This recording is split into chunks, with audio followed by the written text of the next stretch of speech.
Hello guys, हाय. आज मी तुम्हाला घरगुती उपाय सांगणार आहे. त्याच्यामध्ये क्लिन्झिंग कसं करावं आणि ते पण घरगुती पद्धतीने क्लिन्झिंग कसं करावं.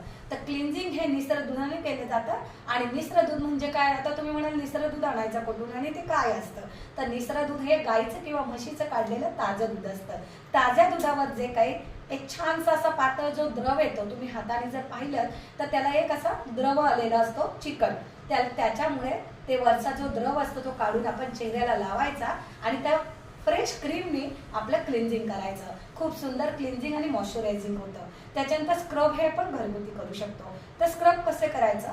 तर तांदळाची पिठी किंवा गव्हाचा जो कोंडा असतो त्याच्यामध्ये आपण केळं, पिकलेलं केळं मिक्स करून तो छानपैकी रब करायचा आणि छानपैकी आपण स्क्रब करू शकतो. खूप छान चमक येते चेहऱ्याला. त्याच्यानंतर आपण करणार आहोत तर मॉइश्चरायझिंगचं. तर मॉइश्चरायझिंग